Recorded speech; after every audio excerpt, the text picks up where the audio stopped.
In this video, we're going to be looking at a verbal reasoning question type called letter series.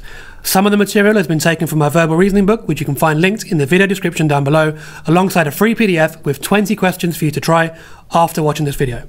So let's start by looking at the explanation in our book. These questions are about seeing patterns. You do not need to worry about making words. Remember, keep looking back at the alphabet to visualize how the patterns are made. So you should be given an alphabet in these questions. You do get given it in the book, but if you don't get given it in your multiple choice exam, you can always write it out very quickly before you start. Now, our first example is ridiculously easy, just to get you used to the idea of how these work. We've got, in this particular case, 5 letters to begin with, and the 6th one is missing. I don't know how much I have to explain this, but A, B, C, D, E, F will be your missing answer. What we tend to do is write a plus or minus with a number when we have these changes. So we've got +1, +1, +1, +1, but it won't always be that straightforward, as we're going to see soon. So if we take a look at our second example in the book, we have C, A, X, T, O. Now step 1, check whether the next letter is forward or back in the alphabet. So we're going to start at C. Now A obviously is before C, and we can see here we've gone back by 2. So we've written a little -2 there. Now from A to X, you do not jump forward 20 something places. If you think of the alphabet as one continuous loop, so you go for A, B, C, D, E, and you go round, you get to Z, Z will continue on to A again. Think of it as one big loop. So from C to X, we're actually going to go back 3, as you can see there. X to T, -4. T to O, -5. So as you can see, the pattern is -2, -3, -4, -5. So your next one is going to be -6. And if we go back 6 from O, we get to I. And there we go, that's our answer. So let's jump into some questions we've written specifically for this video. Again, we're going to start off quite easy. Number 1, A, B, D, E, something. And we're going to write above these changes. So A to B is +1. B to D is not +1. B to D is +2. D to E, that is +1. So you should be able to see there that our next one, if we follow that trend, is going to be +2. And E +2 is G. So that's our answer. Obviously, if G is not an option in your multiple choice sheet, you might have to double check to see if you've done it correctly.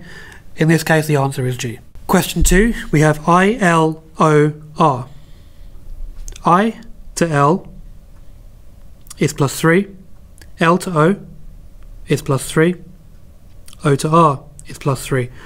So it looks like we have a very straightforward pattern here, where we're going to be adding 3 each time.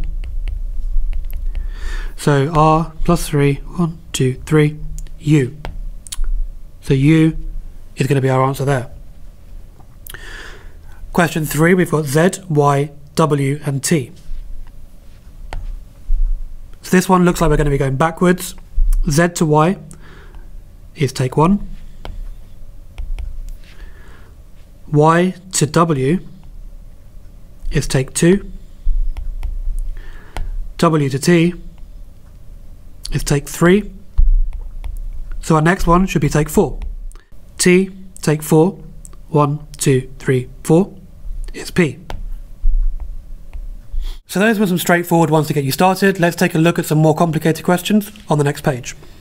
Question 4, we have M, B, O, C. Now immediately I can see M is pretty far away from B.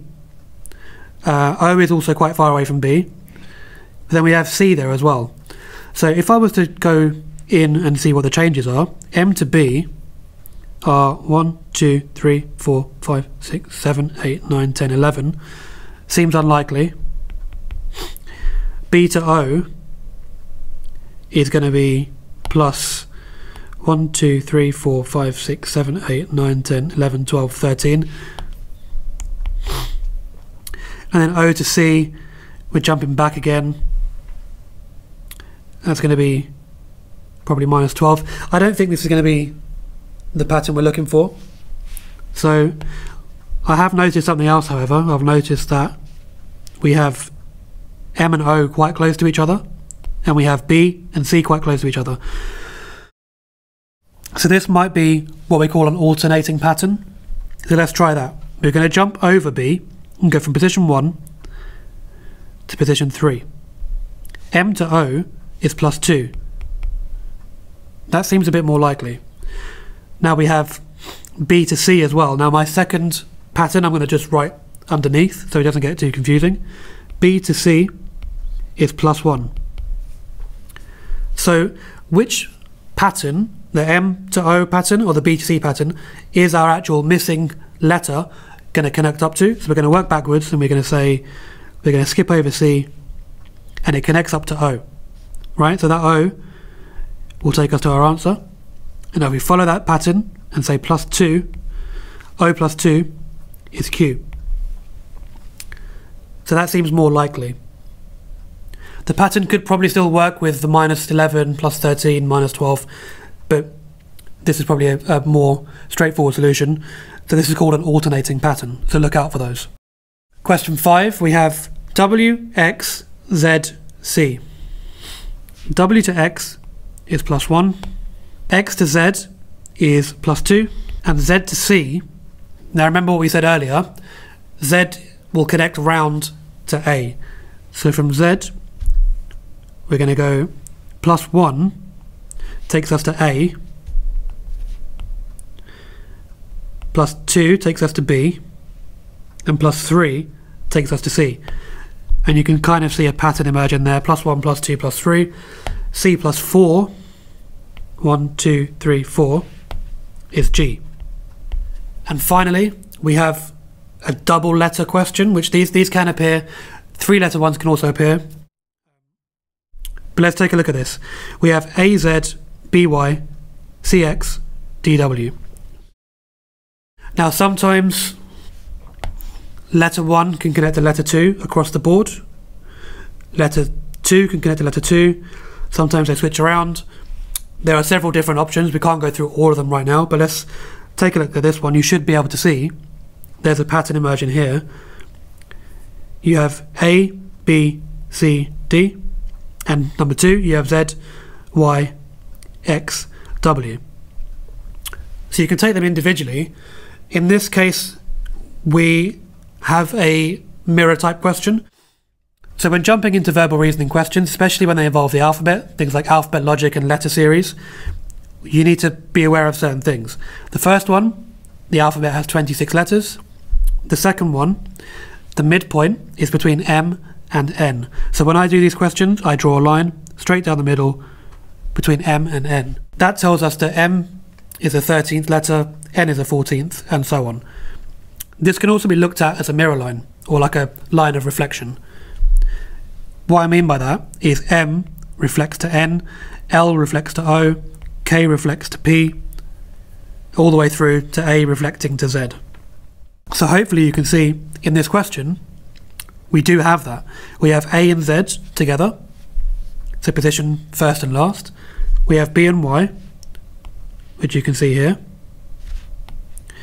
C and X, so 3 from the front, 3 from the back. D and W, 4 from the front, 4 from the back. So our next one should be first letter E and second letter V. So as you can see, there can be a couple of ways of working these out. Sometimes the patterns can appear in different ways. Sometimes in this question, for example, you can look at position 1 in each of these. So you've got A, B, C, D, and then E. And then position 2, Z, Y, X, W. Or you could look at it as a mirror question. Either way, you should be able to come up with the correct answer. I hope you found that useful. Don't forget you can download the free 20-question PDF via the link in the description, alongside a full copy of the verbal reasoning books. To watch another verbal reasoning video, click on one of these boxes, and don't forget to like and subscribe.